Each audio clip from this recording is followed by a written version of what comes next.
Welcome back to yet another part of networking layer module, and today I'm going to be talking about Internet Control Message Protocol, or ICMP in short. So first of all, what is ICMP? What ICMP is for? IP, as you already know, is best effort protocol, and it doesn't really guarantee any packet delivery. The packet can be simply dropped, the packet can be potentially fragmented, or it can reach the point when it cannot be fragmented. TTL can expire, and some other conditions can also happen. So basically, you can silently drop the packet, but there's very good idea to actually notify the sender that some problem has happened. So this is basically the motivation for ICMP protocol, or Internet Control Message Protocol. And what ICMP can do as a protocol, it can actually notify about a various number of conditions, and I will highlight what exactly it can happen. The most popular errors that the ICMP can report I have listed on this slide, and one of them is TTL has expired, so you cannot continue forward this packet because the TTL field has been decreased to 0. Packet cannot be forwarded because some problem with the routing table, so it got to the point that the router sees the packet, looks at destination IP address, looks up in the routing table, and didn't find an entry. So at this point, it knows that it cannot forward this packet further, and it will have to drop. And in addition to that, there's also errors that it identified that the packet cannot reach to a specific application, and simply because this application has not been started, or like stopped, crashed, or for some other reasons, the port, destination to port, like UDP port or TCP port, is not actively listened by any specific application, either existing TCP connection or some ongoing or listening socket for UDP or TCP. And in addition to that, ICMP can also be used for the purpose of measuring RTT, and that's our favorite ping command that I hope you already run. ICMP has an interesting place in the IP model. Technically it's an application because it's doing some application logic, processes the messages, returning the messages, but it's not really implemented as a application layer protocol. Somehow it's built directly on top of the IP, so it's taking the role of the transport layer protocol, but is implementing the application.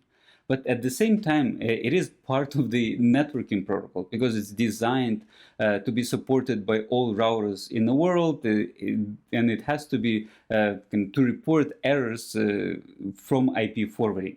So basically, it's kind of a role of a network layer protocol, role of the transport layer protocol, and a little bit of the role of the application protocol. So it's not exactly easy to identify the exact role of ICMP protocol.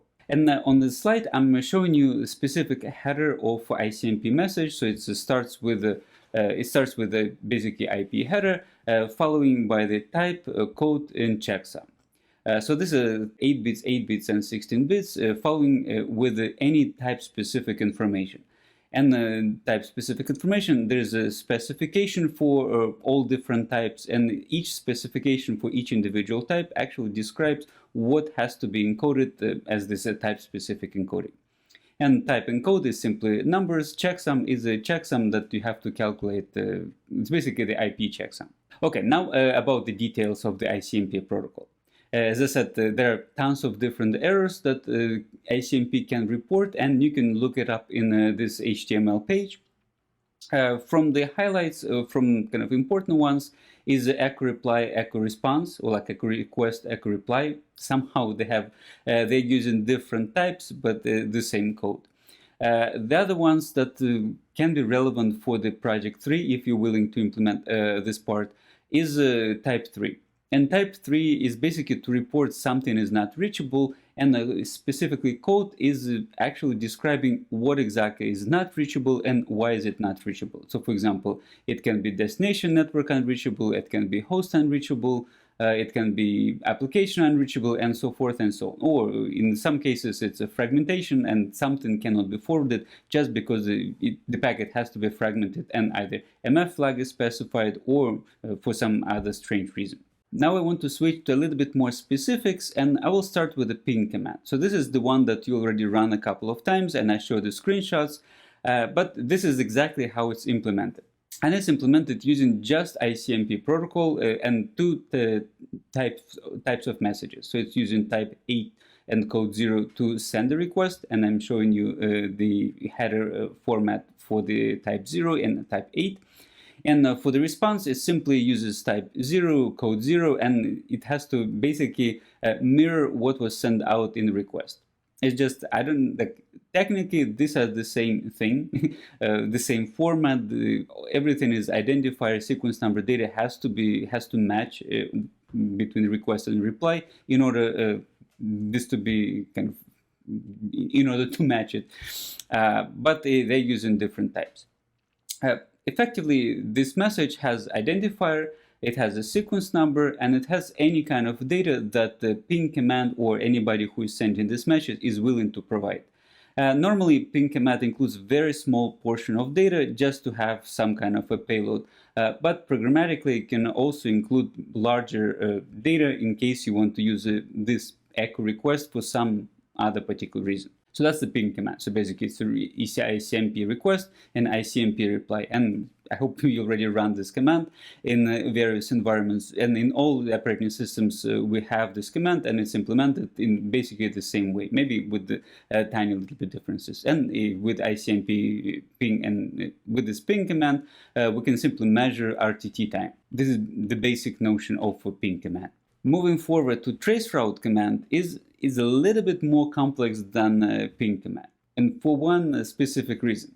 Traceroute command wasn't actually designed to be supported by the IP protocol, and it's actually kind of a hack. We're exploiting actually IP header. We're exploiting ICMP error messages in order to infer something that was something from the network. And the format is what we kind of doing is we're not sending any kind of ICMP request. We're sending a sequence of UDP messages, like UDP packets to some random ports at the destination. And we're kind of expecting that there's no application that is actually listening on this port for one specific condition. So, and what is happening? And for the sequence that we're sending, we actually, as a sender, we're varying TTL field in the packet. So the first packet in the sequence that we're sending, we put TTL1, like in IP header. And we send out this normal UDP packet. And this UDP packet will go somewhere. As soon as it hits at a point when the TTL decreases to 0, the router will have to respond with the error message. I mean, that's defined by the specification. And we'll get that response. At this next time, we'll send the UDP packet to the same destination, but we'll put TTL field to 2. And in this case, the packet will traverse hopefully 2 hops, and then the second router will tell us that, oh, I cannot forward this packet further, and I will respond back. And we can continue this process until a large number of RTTs. So technically, at some point, this packet will reach the destination. And the condition to actually stop the propagation of the request, to stop the sequence of increasing TTL fields, is receiving ICMP type 3 code 3, meaning that application is not reachable. So basically, we're saying from this we can imply that packet has reached a destination, that we found a destination, but there is no application that is running on that specific port. This is what we kind of wanted to do. And then we basically can stop the search. And this one is an additional illustration to what I was just saying, simply just to highlight that we are abusing UDP, abusing IP, and abusing a little bit of ICMP protocol. So we're sending probes. For some specific reason, they decided to use 3 probes at a time instead of just sending 1 packet, but just sending 3 packets at a time. This is for just one simple reason, is reliability. Because IP packets can be lost, and we just want to make sure there is a higher chance that we actually get some information back. One comment about both of these tools. While IP specification actually defines that this is the behavior of the router, that the router has to respond in this way if it cannot forward the packet, technically it is optional behavior. And not all routers on the internet will properly respond to kind of decrease TTL. In some cases, they can simply drop the packet and don't send any reply back. This is technically violation of IP specification, but the routers do that. Sometimes they do that for the performance reasons, sometimes they do for the security reasons. For example, if they detect some kind of abuse, somebody sending too many ping requests or too many packets that's going to the random destination at the host, then router can simply imply, oh, there's some kind of an attack, and I'll stop this transfer. And sometimes they simply put some form of a limit on ICMP protocol, so the router will not respond fast enough for incoming requests. So this potentially can skew some of the results for the ping, for example, and for the trace route, there are actually more chances that the results are not exactly correct. And this is just another example of trace route that highlights that in some weird cases, we can have routing loops. And in this case, basically we send in a packet, and the packet somehow getting looped around this 169.49 IP address. And basically we send in with TTL 7, it got to 48. We send in with the TTL next one, it's kind of bounced back to a different router. And as you can see, just bouncing back, kind of after a certain number of hops. So this is really highlighting some form of an error that can happen in the network, and that can be detected using a trace route protocol. This information that we're getting from the trace route is not exactly ground truth. It's still estimation, and it's kind of the reason, kind of one of the reasons why it is an estimation is primarily because the path that the packet goes to the destination and the packets going back from the whatever the intermediate router are not necessarily symmetric. So in many cases, and you can explore this yourself, if you do trace route from two endpoints, but from endpoint A towards B and from B to A, you most likely will see a completely different route. Sometimes even different providers that will involve in this process. That's it. What I wanted to tell you about ICMP protocol. This is only highlights.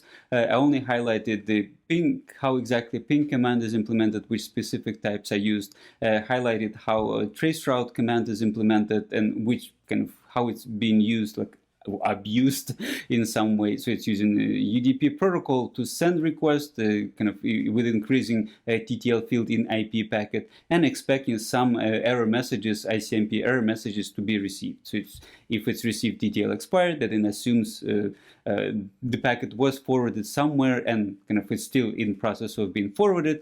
If TTL didn't expire, or if ICMP reached the destination, it hopefully get some form of other error message saying that that application is not reachable, or something else, for example. I hope this was a bit light part compared to other ones, and expect more complex stuff in this module.